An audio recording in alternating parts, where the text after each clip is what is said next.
There, I'm meteorologist Robert Spetta with meteorologist Lee Southwick. Lee, how you doing today? I'm good. I'm a little chilly. Got my jacket on, but I know that, here locally today is a nicer day out of the rest of the work week. But we're not here to talk about local. This is worldwide. Weather watchers worldwide. What we talk about, we'll touch on some local stuff. We got a little science, and we also got stuff happening around the country. And sometimes we get into what's happening around the globe, especially if there's a big event. I know the other day you were talking about Olympics weather out in Italy, right? Yes, we were. So that was yesterday. And just a friendly reminder, since you're watching this at 3 o'clock, there's more of a deep dive into local weather with Chief Meteorologist Lewis Turner, and that's at 4:30. But here we will do a little bit of local, but this is also more for all of us weather nerds who like to talk about weather all around the world. And that's why we were yesterday taking a look at Italy in Milan, where the Olympics are, because now, as of today, we are only 24 days away from the start of the Winter Olympics. It's sneaking up fast. It is. What's your favorite Olympic event? Winter Olympics. I say because all of my favorites are in summer. But snowboarding is very fun. Obviously, ice skating just wows me. Skiing is really cool. I kind of just, Winter Olympics, it's more of, I just turn the TV on and see what's on. I'm not tracking swimming or gymnastics. I get that. But when it's on, I'm very into it. Impressed that everybody's not really cold. Like, wow. That, yes, that. Especially too. the spectators are just standing out there. You're like, come on now. What else we got going on? So we got severe weather, some areas. We got some video I want to show you.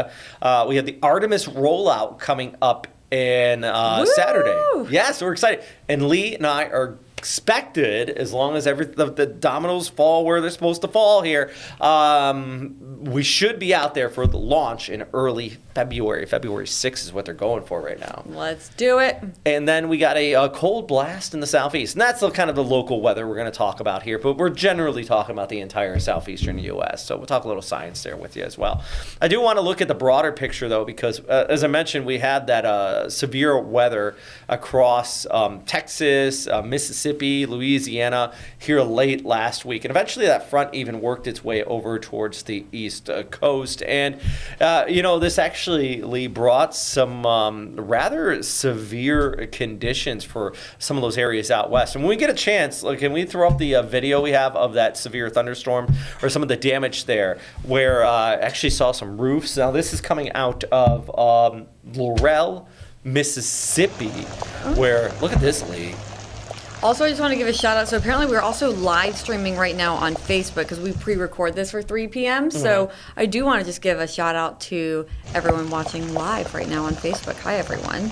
Yeah, I just realized that I thought I should clarify that since I was like, you're watching this at 3 p.m. Well, maybe not. Maybe you're watching this live with us at 1:15 p.m. 3 p.m. on FCN Plus, live on some of our social media platforms. But here's this video we're talking about. So this was some of these severe storms actually look tornadic. Went through Laurel, Mississippi, ripped roofs off of buildings there. A lot of downed trees. See there at a John Deere supply store.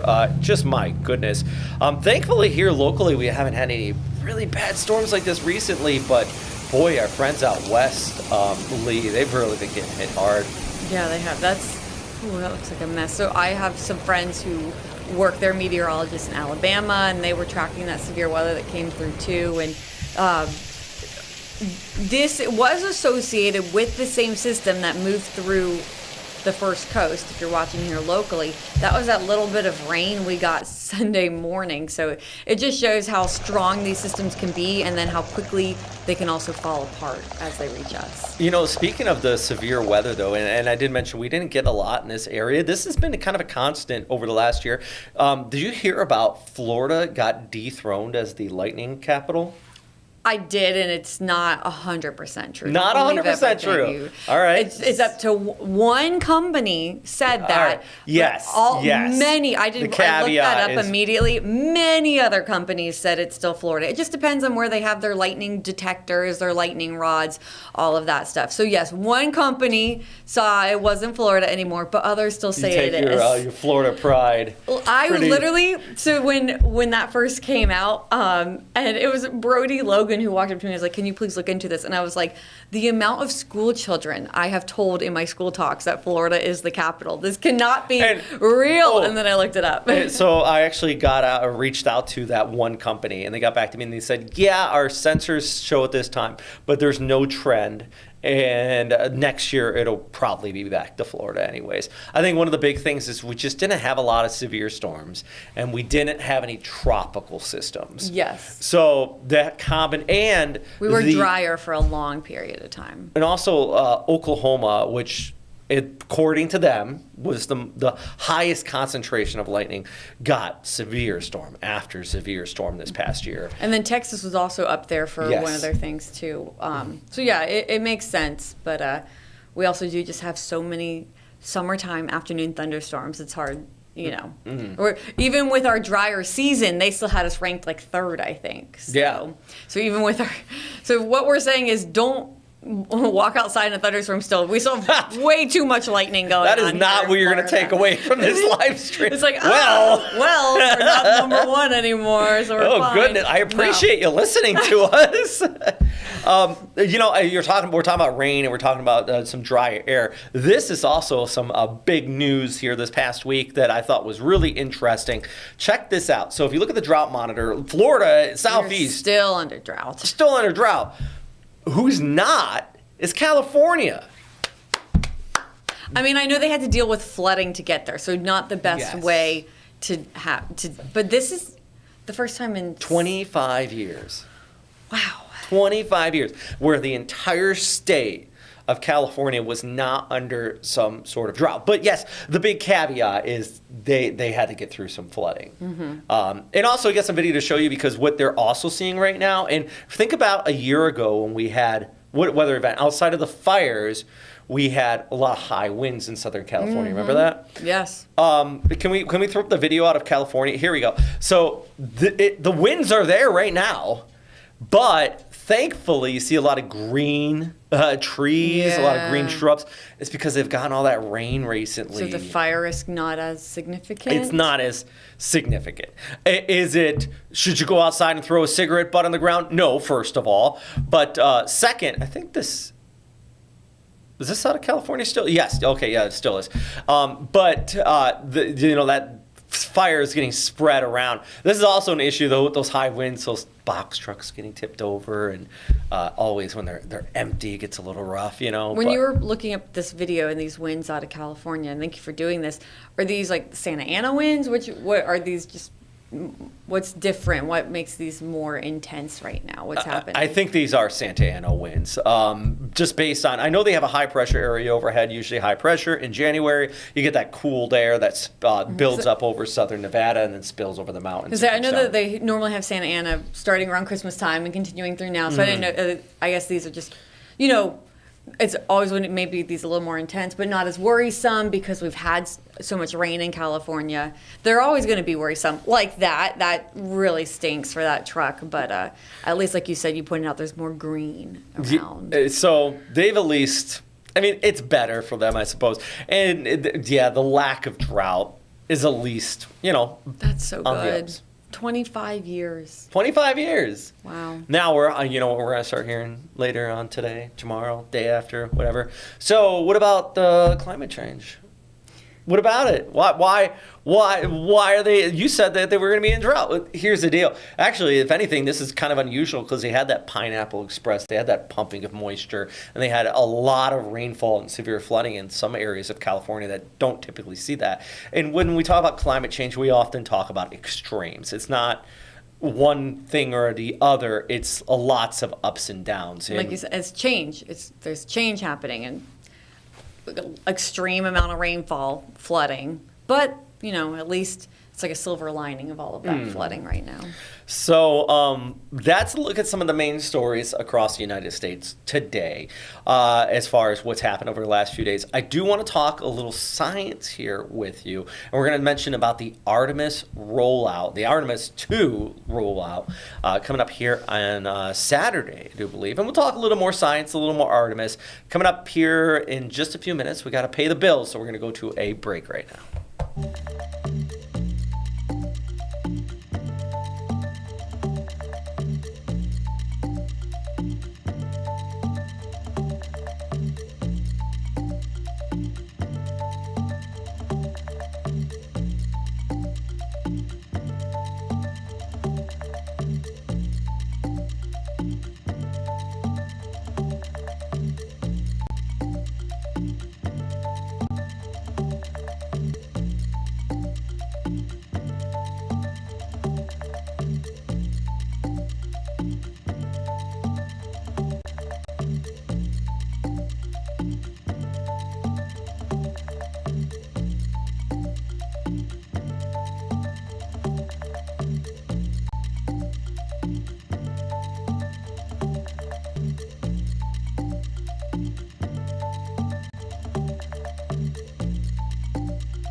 And welcome back. So let's talk a little rocket science here. Blast off.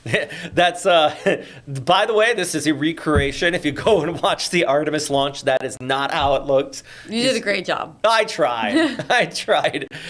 So we have the Artemis 2 launch now. Right now, it is slated for February 6th. If you are new to the game here, you're just coming in now. Artemis 2 it will be the first time we're taking astronauts back near the moon Around. since Yes, the not 70s. on, but around. Yes, it's kind of it's the dress rehearsal for actually landing on the moon. And back during the Apollo program, Lee, they did the same thing. Apollo, because some people they point out smartly, Apollo 11 when we landed on the moon. So what were all the other Apollos? Those were all dress rehearsals. I think 9 was the equivalent to Artemis 2. That was the first time we went around the moon. Okay. And then Cool. there was 10, which 10 I feel so bad for Apollo 10. You know what happened to Apollo 10? The lander broke from the capsule. It started to descend towards the moon. They got like a few hundred feet off from the moon surface, and then they went back.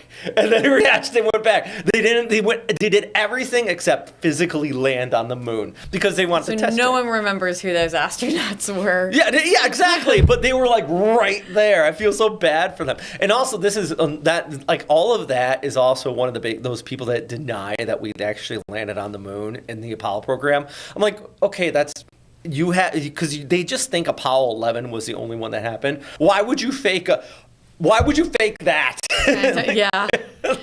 That's actually a great point. Oh man, I do feel bad for them. I didn't Right? think about that. But yes, and then so Artemis 3 is going to be the one that they plan to land on the moon again. So this Artemis 2, like you said, I like how you called it a dress rehearsal. We're just making sure we can get up there safely. Yes. And lots of experiments, very beneficial, good experiments will also be happening as they go around the moon. And they're going to do a few things here. They're going to test the thrusters, make sure that they can dock properly. Because you remember what was the Starship had issues and the astronauts were stuck up. Yes. So they're going to test the same type of thrusters on the Orion capsule. Okay. So that's one big thing they're going for. But here's the one thing though.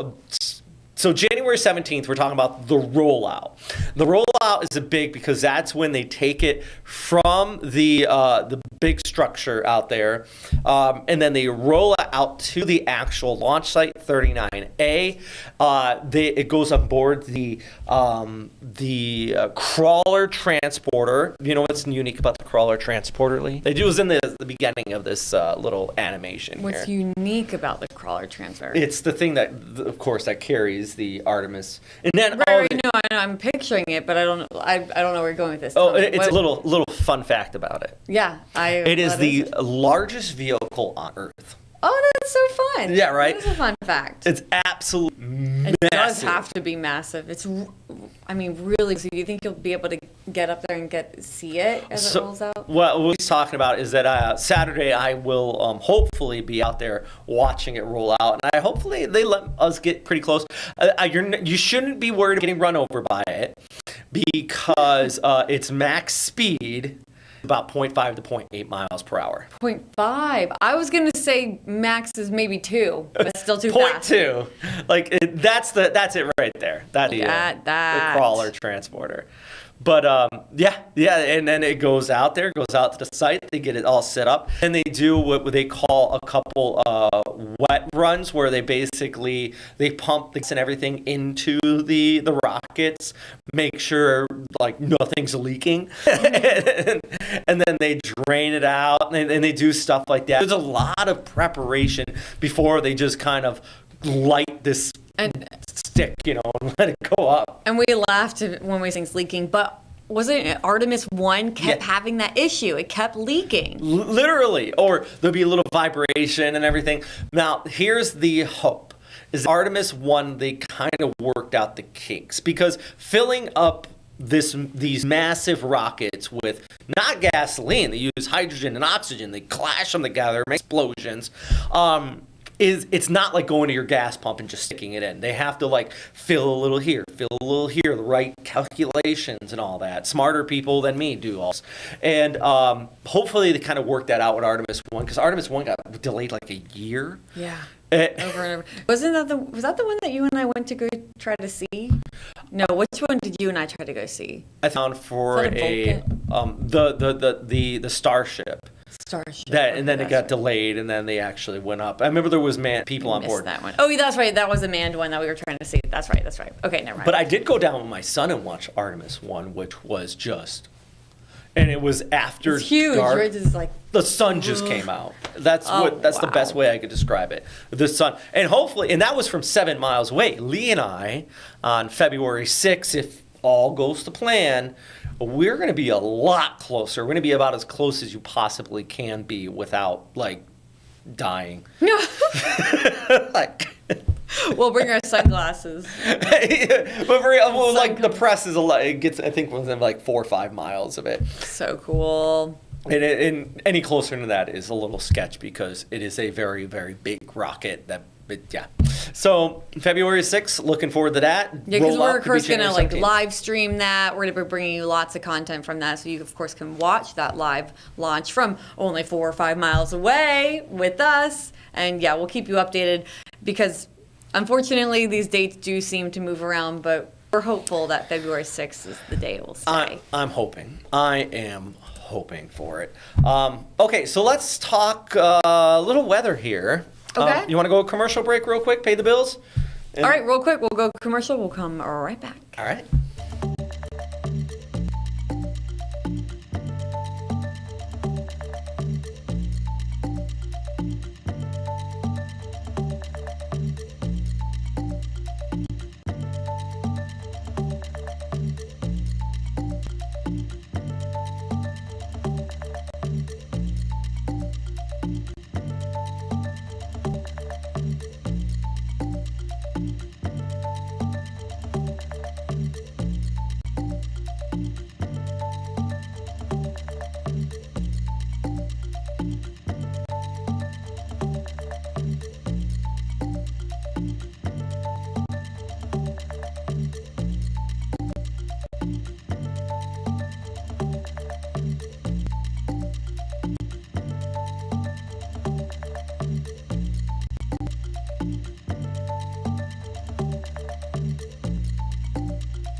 All right, let's talk a little weather with you on the science. Let's take a look at the national picture this year on our Tuesday afternoon.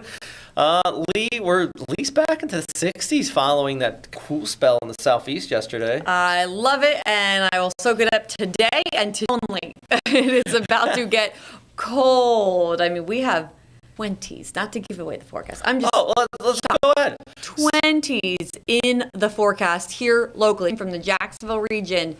20s for our lows Friday morning. So there you go. That's the big picture, like how you titled that. That's the front on the way. And look how potential snow could be falling. Atlanta, maybe.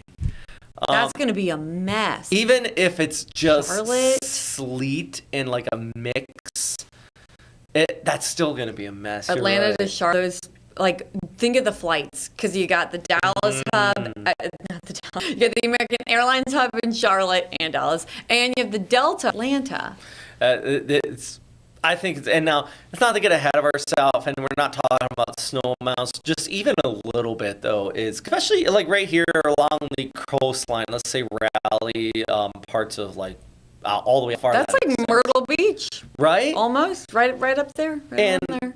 Issue here, Lee, too, and we experienced this last year during when that snow hit West, is that there's going to be a line where it rains, then it ices, and it sleets and it snows. Worst. It just makes everything really slick out there. So dangerous for driving. And I mean, I don't, there are going to be people in South Carolina, North Carolina who know how to drive in that, but there are several who do not know how to drive in that. That's where it gets really scary. And then behind it, our cold air that's going to be spilling in. And this is what Lee is talking about here. And Lee, I'll let you take it away. I don't want it. It's a real feel, so. Okay, we'll give you that.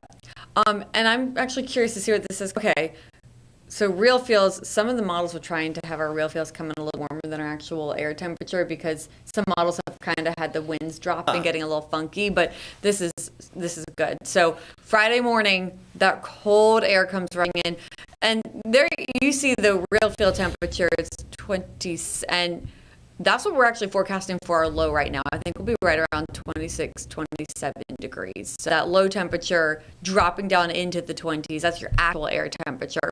Now, those of you closer to the coast, your actual air temperature might be around 32, 30. But you add the breeze for the coastal areas, those temperatures are plummeting down into this again. So feeling like the 20s for everyone. So, Robert, that's why we have impact alert in effect for Friday morning, because this plants have to come inside. Plants, if they're sensitive to the cold, cover it up, come inside.